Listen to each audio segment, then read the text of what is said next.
Ya baik, selamat pagi semuanya. Bismillahirrahmanirrahim. Assalamualaikum warahmatullahi wabarakatuh. Alhamdulillah pada pagi hari ini kita bisa bertemu kembali guna melanjutkan materi kita, metodologi penelitian dan penulisan buku. Ya, pada pagi hari ini kita akan membahas tentang penelitian hukum. Ketika kita berbicara metode penelitian hukum, ini ada dua metode penelitian hukum yang lazim digunakan dan sering digunakan pada penelitian hukum. Yang pertama adalah metode penelitian hukum normatif yang menurut Joni Ibrahim dikatakan bahwa metode penelitian hukum normatif adalah suatu prosedur penelitian ilmiah untuk menemukan kebenaran berdasarkan logika keilmuan hukum dari sisi normatifnya. Jadi jelas dari sini kita dapat memahami apa yang disampaikan oleh Joni Ibrahim. Ketika kita berbicara hukum, itu berbicara norma, maka jenis atau metode penelitian hukum normatif ini juga berbicara norma. Sehingga yang diteliti adalah normanya. Jadi dikatakan penelitian tersebut adalah dilihat dari sisi normatifnya. Kemudian yang kedua, menurut Suryono Sukanto dan disampaikan bahwasanya ada metode penelitian hukum empiris atau metode penelitian hukum sosiologi.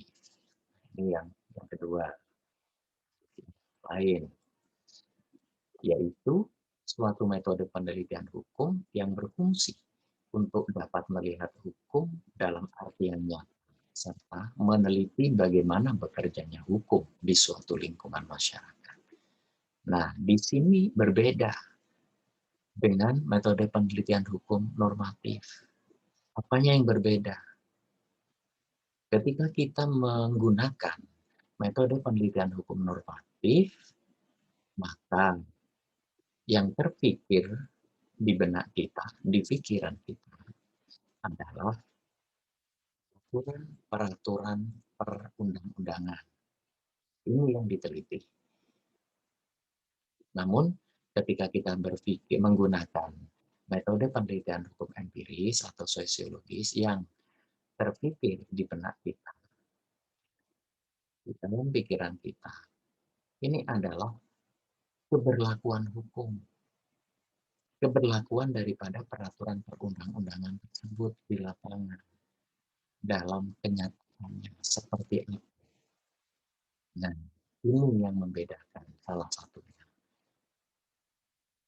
Bahkan perbedaan-perbedaan yang lain mudah, ya, yaitu ketika kita berbicara istilah data. Nah, ini juga berbeda ketika kita menggunakan metode penelitian hukum normatif, maka ada ahli yang mengatakan tidak mengenal data, jadi tidak mengenal istilah data, tidak lagi kita menggunakan kata-kata data. Ketika kita berbicara sumber data, diganti istilahnya bukan data, tetapi sumber bahan hukum. Ketika kita berbicara data primer, tidak mengenal istilah data primer, tetapi bahan hukum primer. Ketika kita berbicara data sekunder, maka tidak ada istilah data sekunder pada metode penelitian hukum normatif. Istilah yang digunakan adalah bahan hukum sekunder. Dan yang harus diketahui oleh saudara bahwasanya Ketika saudara berbicara data primer, ada penelitian hukum empiris. Nah, jadi istilah data primer ini istilah yang digunakan pada metode penelitian hukum empiris. Ketika kita berbicara data primer dengan bahan hukum primer, ini berbeda. Seperti kemarin sudah kita pelajari. Ketika kita berbicara bahan hukum sekunder dengan data sekunder, ini berbeda. Ada perbedaan. Oleh karena itu, ketika kita menggunakan salah satu dari metode penelitian sebagaimana dimaksud, yaitu metode penelitian hukum normatif, apakah mungkin metode penelitian empiris, kita harus benar-benar memahami. Kita harus benar-benar memahami. Ya, beberapa istilah-istilah yang digunakan juga berbeda. Bahkan logika berpikirnya pun juga berbeda seperti yang sudah kita pelajari sebelumnya. Nah, ketika kita menggunakan metode penelitian hukum normatif, logika berpikir yang digunakan adalah yang sudah kita pelajari. Sedangkan ketika kita menggunakan metode penelitian hukum empiris atau sosiologis, logika berpikir yang digunakan adalah induktif. Seperti yang sudah kita pelajari juga. Nah, ini yang harus kita ketahui. Sehingga ketika kita melakukan penelitian, kemudian kita sudah tahu dan memahami terkait dengan metode penelitian yang kita gunakan, ini akan mempermudah kita dalam melakukan atau mengawali penelitian. Tapi ketika kita tidak memahami dari keduanya, ini yang akan sedikit menimbulkan hambatan, sedikit menimbulkan kesulitan bagi peneliti kita ini ya, bagi peneliti. Karena apa? Karena salah nanti. Salahnya di mana? Ketika kita menggunakan metode penelitian hukum normatif, seperti tadi dikatakan, istilah datanya adalah data tidak seperti bahan hukum. Bahan hukum apa? Bahan hukum primer. Hukum primer itu apa saja? Nah, ini kita pikirkan. Oh, bahan hukum primer itu adalah peraturan perundang-undangan. Ini yang paling mudah untuk kita pahami. Peraturan perundang-undangan. Di mana adanya peraturan perundang-undangan itu? Di mana ada ketersediaan bahan hukum primer berupa peraturan perundang-undangan? Lebih mudah memahaminya kita ada di perpustakaan. Ini lebih mudah. Maka ketika kita menggunakan metode penelitian hukum normatif dalam penulisan kita, dalam penelitian kita nanti ketika kita membuat skripsi, maka kita akan berangkat ke perpustakaan. Nah, ini yang bisa dipahami dengan mudah. Mengapa kita berangkat ke perpustakaan? Karena bahan-bahan hukumnya semuanya ada di sini. Bahan hukum primernya ada di perpustakaan. Bahan hukum sekundernya juga ada di perpustakaan. Nah, ini juga yang membedakan dengan ketika kita menggunakan metode penelitian hukum empiris. Lalu bagaimana ketika kita menggunakan metode penelitian hukum empiris? Ketika kita menggunakan metode penelitian hukum empiris, berangkatnya kemana? Ke lapangan. Ini yang lebih mudah dipahami.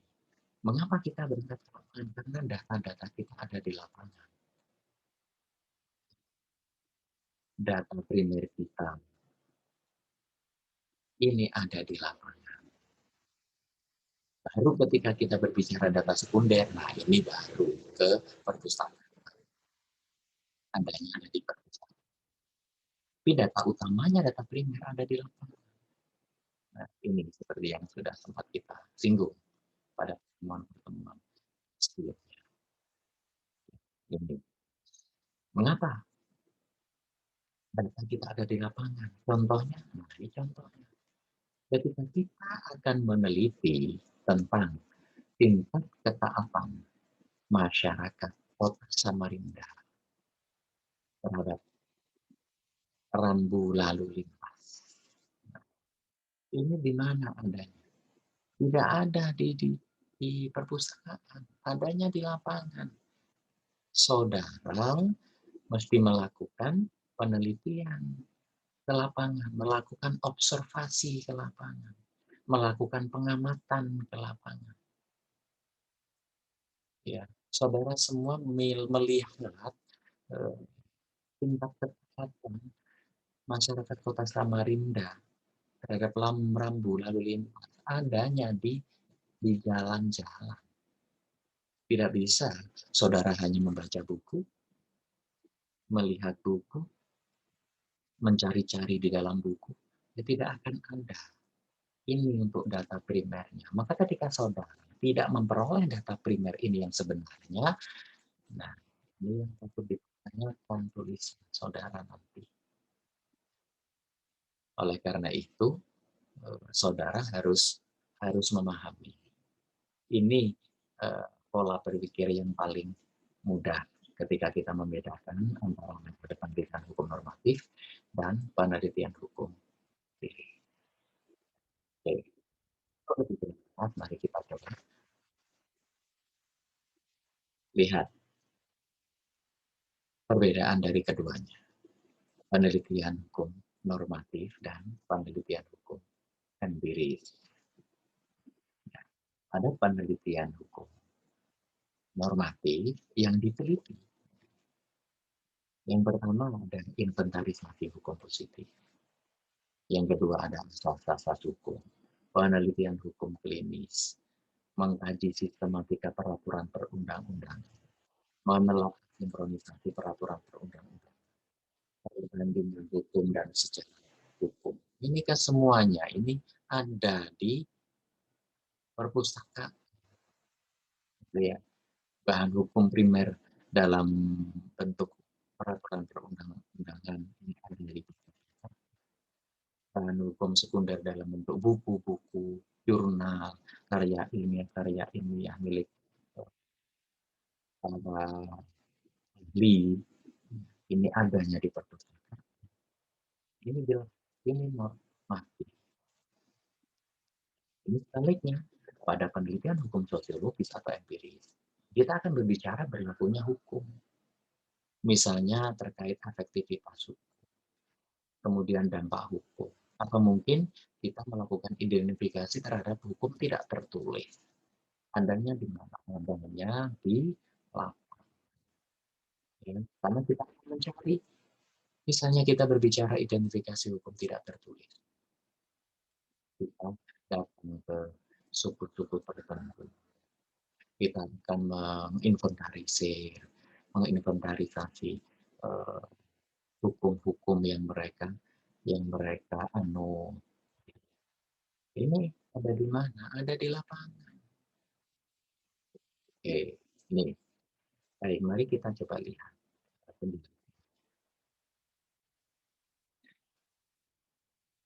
Misalnya pada penelitian inventarisasi hukum positif. Yang dikatakan bahwa pada penelitian tersebut ini adalah merupakan proses identifikasi kritis, analitis, serta logis, sistematis. Kemudian biasanya tidak berdiri sendiri, merupakan tahap pendahuluan dari serangkaian proses penelitian yang menyebut inventarisasi hukum positif. Kalau kita melihat hukum positif, ya, hukum yang berlaku saat ini dari daerah tertentu, dari hukum positif yang berlaku, banyak sekali di Indonesia. Ya, untuk itu coba kita inventarisasi. Kita ingin menginventarisir hukum positif yang ada di Indonesia. Kita kumpulkan undang-undang, kemudian ada produk-produk hukum yang lain. Kemudian dalam melakukan inventarisasi, ada beberapa kegiatan di sana. Yang pertama, kegiatan penetapan kriteria identifikasi dalam mengadakan seleksi norma. Kita akan menyeleksi norma, ada norma hukum dan bukan norma. Terus kita seleksi. Kita tahu di dalam ranah ilmu hukum yang sudah kita pelajari, kita berbicara tentang norma, kita berbicara tentang norma, ada beberapa norma di sana. Ada norma hukum, ada norma agama, ada norma kesusilaan, dan norma kesopanan. Ini kita akan lihat. Maka di situ kita melakukan seleksi. Apakah norma yang sudah kita pilih-pilih ini ada norma hukum, mana yang norma hukum, mana yang bukan norma hukum. Jadi masuk norma sosial, norma sosial, maaf, norma kesusilaan maksudnya. Kemudian ada norma agama dan norma sosial. Misalnya. Kemudian selanjutnya kita lakukan pengoleksian. Dikoleksi norma-norma hukum. Karena kita melakukan identifikasi atau inventarisasi hukum. Kemudian kita melakukan pengorganisasian norma-norma yang telah diidentifikasi tersebut. Kelompok ini loh norma hukum, gitu. Ini loh bukan norma hukum. Oke. Kemudian selanjutnya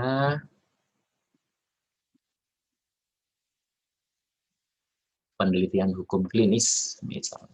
Nah, ini pada penelitian hukum klinis tersebut ini dilakukan dalam rangka menemukan apa hukumnya bagi suatu perkara in concreto, suatu perkara yang nyata.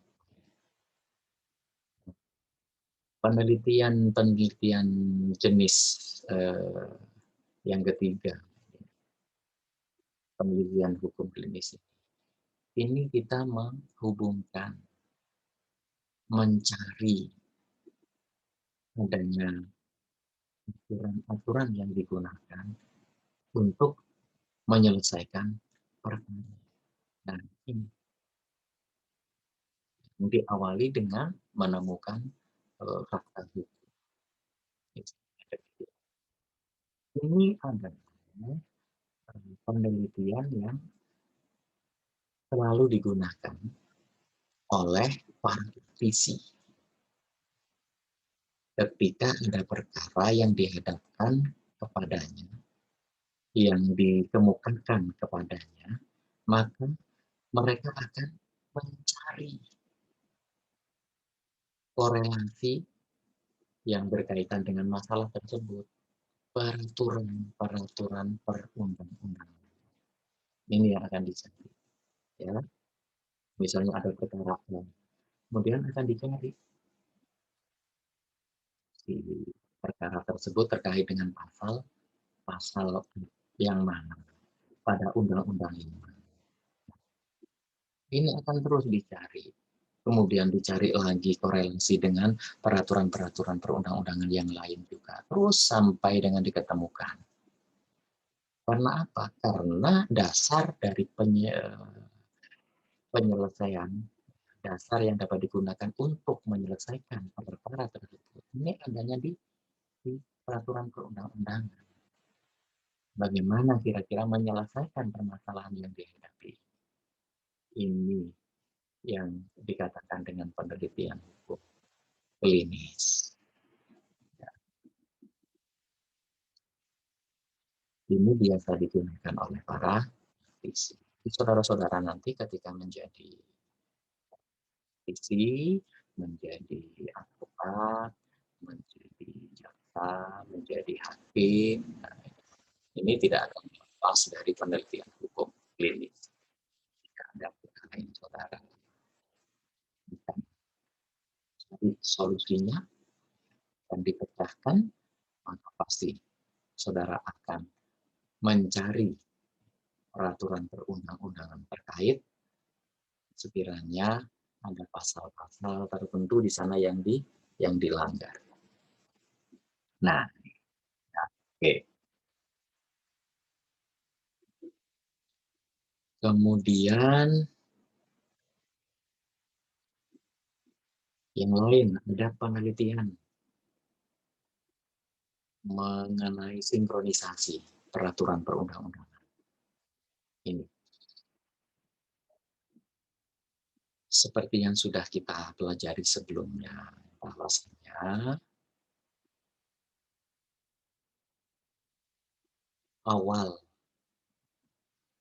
sebagai awal dalam kita melakukan penelitian, ini tentunya ada yang menjadi dasar.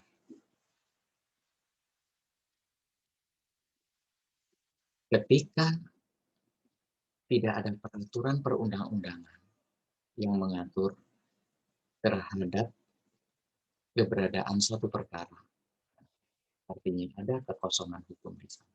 Inilah awal salah satunya seseorang melakukan penelitian. Diawali dari adanya kekosongan hukum.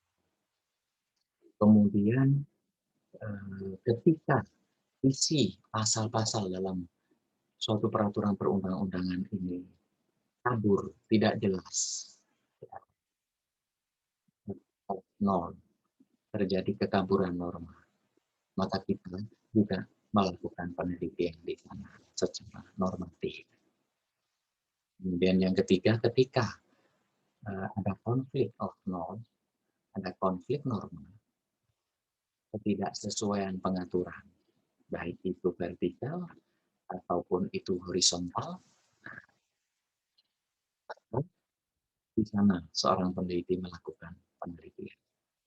Oleh karena itu, ketika kita akan melakukan penelitian yang tujuannya untuk menelaah sinkronisasi peraturan perundang-undangan, misalnya sinkronisasi vertikal. Nah, kita akan melihat hierarki ya, tata urutan perundang-undangan tersebut. Nah, saudara bisa lihat tata urutan itu ada di mana. Jadi peraturan perundang-undangan tertentu. Undang-Undang Nomor 12 Tahun 2011 tentang pembentukan peraturan perundang-undangan. Ada di pasal 7 di sana. Saudara bisa buka itu. Nah, maka ketika ada ketidaksesuaian, nah ini ada beberapa hal yang bisa kita lakukan. Apakah ketidaksesuaiannya itu antara undang-undang atau peraturan perundang-undangan yang lebih tinggi dengan yang lebih rendah, gitu misalnya. Ini vertikal, ataukah undang-undang dengan undang-undang, perda dengan perda, ya, bisa setingkat. Maka di sana ada beberapa teori yang dapat digunakan.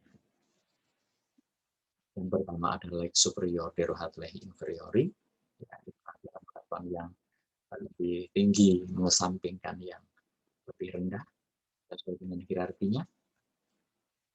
Undang-undang mengesampingkan perda, ini contohnya.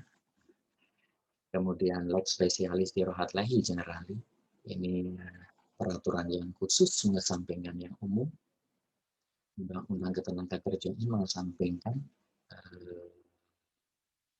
KUH perdata kaitan dengan keperdataan. Kemudian ada lex posterior derogat lex priori, peraturan perundang-undangan atau peraturan-peraturan yang baru mengesampingkan yang lama. Oleh karena itu, ketika kita akan melakukan sinkronisasi, maka ini yang kita gunakan. Konfliknya ada di mana? mengajukan kalau ada konflik. Ini penelitian yang ingin menelaah sinkronisasi peraturan perundang.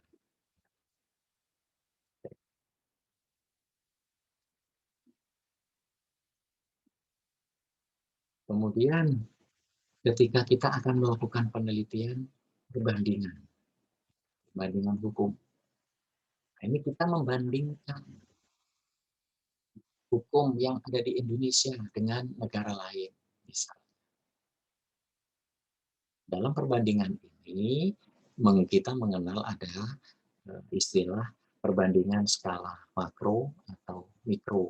Misal, kalau perbandingan secara makro, yang skala makro, nah ini cukup membandingkan bahwa di Indonesia ada peraturan perundang-undangan tertentu yang mengatur tentang hal tertentu yang ternyata di negara lain sama mengatur hal tertentu tersebut di Indonesia sama diatur di negara lain. Ada tidak di sana pengaturan dengan hal yang sama itu. Misalnya ada di pasal mana gitu. Ini membandingkan secara makro. Tetapi kalau kita melakukan penelitian perbandingan hukum secara mikro, ya, yang berskala mikro, maka kita masuk lebih dalam. Kita harus mengetahui, gitu ya,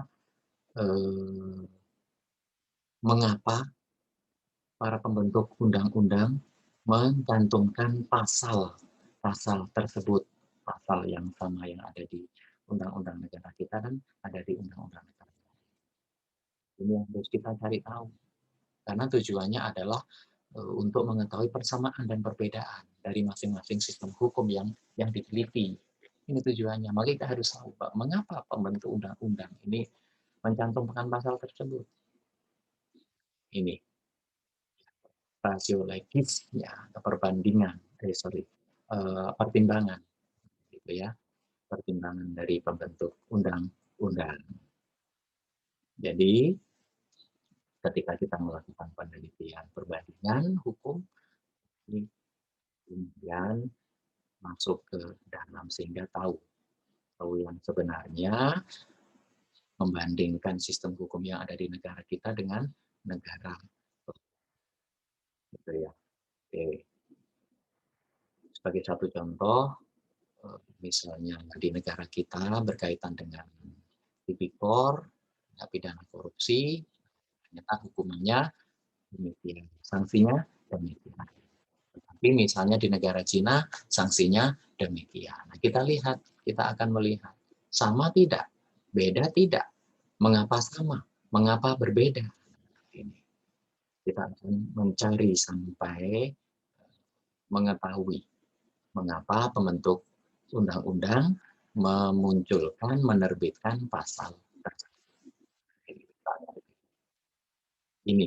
Ini penelitian perbandingan.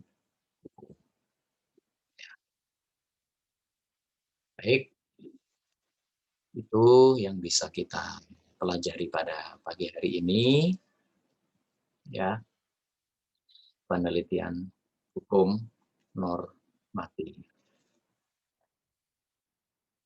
Kemudian kita lanjutkan sedikit bagaimana dengan penelitian hukum sosiologis atau empiris. Nah, ini seperti tadi saya katakan bahwa dari keduanya ini adalah ada perbedaan di beberapa hal. Mulai dari istilah sudah berbeda, istilah penggunaan kata data tadi sudah berbeda, kemudian logika berpikirnya juga berbeda, gitu ya. Maka ketika kita mengetahui bahwa keduanya ini berbeda, maka kita pasti dapat berpikir logis. Kita dapat menentukan sikap. Apa yang harusnya saya lakukan sebagai seorang peneliti ketika saya menggunakan jenis penelitian hukum normatif? Apa yang harusnya saya lakukan sebagai seorang peneliti karena saya menggunakan jenis penelitian hukum sosiologi. Nah, ini ketika kita mengetahui perbedaannya. Ketika kita tidak mengetahui perbedaannya, ya ini yang akan terjadi kerancuan nanti. Oleh karena itu, kita harus paham dari keduanya ini. Nah, tadi sudah kita jelaskan beberapa hal terkait dengan penelitian hukum normatif. Nah, sekarang kita akan melihat penelitian hukum sosiologis. Bagaimana? Seperti tadi dikatakan bahwa ketika kita menggunakan metode penelitian hukum sosiologis, maka kita akan berbicara berlakunya hukum. Ambil saja satu contoh, misalnya berkaitan tentang efektivitas hukum. Kita akan melihat keefektifan sebuah produk hukum, sebuah hukum. Misalnya saja, efektivitas Undang-Undang Nomor 1 Tahun 74 tentang perkawinan dalam menurunkan jumlah perkawinan di usia dini. Itu ya, misalnya. Kita akan melihat eh, efektivitas dari Undang-Undang Nomor 1 Tahun 74 dalam menurunkan jumlah perkawinan usia dini. Karena kita masih sering melihat di lapangan, terutama di desa-desa, ini banyak sekali mereka-mereka yang para orang tua menikahkan putri-putrinya, terutama ini di usia yang masih dini, tidak sesuai dengan ketentuan. Sebagaimana tertulis di dalam Undang-Undang Nomor 1 Tahun 74, yang sekarang sudah diganti dengan Undang-Undang Nomor 16 Tahun 2019.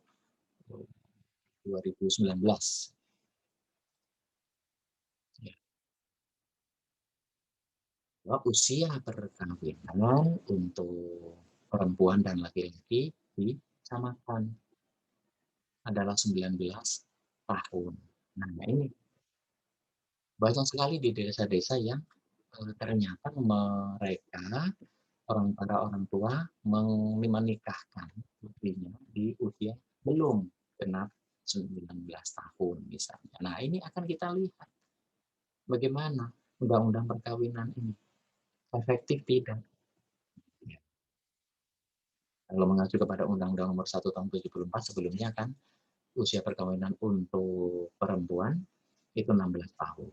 Sedangkan untuk laki-laki 19 tahun. Nah, ini kan kita akan melihat efektif tidak. Maka tandanya ada di mana? Adanya di kenyataan di lapangan. Dalam kenyataannya. Kita akan melakukan penelitian, melakukan observasi, melakukan interview, wawancara dengan masyarakat sekitar yang akan kita teliti. Ya. Baru kita akan memperoleh jawaban. Tidak akan pernah kita dapat ketemukan jawaban dari permasalahan tersebut itu di undang-undang. Tidak akan kita peroleh jawaban permasalahan tersebut di doktrin.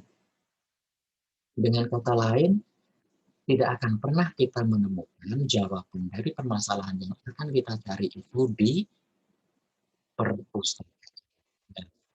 Ini yang membedakan tadi. Ya, kalau saudara melakukan penelitian dengan menggunakan metode penelitian kuantitatif, maka berangkat ke perpustakaan. Karena bahan hukum primer, bahan hukum sekunder adanya di perpustakaan. Ketika saudara menggunakan metode penelitian hukum sosiologis atau empiris, berangkatlah ke lapangan. Karena apa? Karena semua data primernya ini ada di lapangan.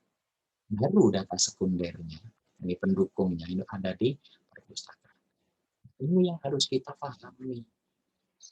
Ya. Maka ketika hal ini belum bisa dipahami, saudara semuanya melakukan penelitian. Nah, ini yang salah. Ketika kita menggunakan jenis penelitian hukum normatif, metode penelitian hukum normatif, kita peneliti. Sudah salah, jelas tidak tepat. Ya, karena apa? Bahan umumnya ada di perpustakaan, Mbak. Saudara berangkat ke lapangan. Ini. Nah, kemudian sebaliknya ketika saudara melakukan penelitian dengan menggunakan metode penelitian hukum sosiologis atau empiris, berangkatnya ke perpustakaan. Diam saja di sana, mencari-cari di buku-buku peraturan perundang-undangan, ya tidak akan ketemu. Rumusan masalah yang saudara kemukakan tidak akan pernah terjawab. Karena sudah salah. Prosedur yang saudara lakukan sudah salah. Seharusnya berangkat ke perpustakaan, saudara berangkat ke lapangan. Seharusnya berangkat ke lapangan, saudara berangkat ke perpustakaan. Nah, ini sudah salah. Data primer yang saudara harapkan dapat dilakukan sebagai data yang akan saudara kaji adanya di lapangan, tetapi saudara mencarinya di perpustakaan. Tidak ada. Bahan hukum yang semuanya seharusnya ada di perpustakaan, bahan hukum primer dan sekunder, tetapi saudara mencarinya ke lapangan, dia terbalik. Gitu. Maka dari itu, mari kita pahami betul-betul dari kedua jenis metode penelitian yang lazim digunakan. Ya, pada penelitian hukum, pada penelitian hukum. Gitu ya, ini ada dua jenis metode penelitian hukum yang harus kita pahami. Ini dulu kita pahami sebelum kita melakukan penulisan karya ilmiah dalam bentuk skripsi. Karena ketika saudara memahami kedua jenis atau metode penelitian hukum tersebut, maka pasti akan mempermudah saudara dalam melakukan penulisan karya ilmiah dalam bentuk. Oke, baik. Terima kasih. Ini yang bisa saya sampaikan pada pagi hari ini. Ya, tidak bisa berdebat langsung, tetapi mudah-mudahan tidak mengurangi semangat kita untuk belajar. Terima kasih. Mohon maaf atas segala khilaf dan kekurangan yang mungkin terjadi. Saya akhiri pertemuan pada pagi hari ini, dan kita insya Allah akan bertemu kembali pada pertemuan yang. Terima kasih semuanya. Selamat pagi dan Assalamualaikum warahmatullahi wabarakatuh.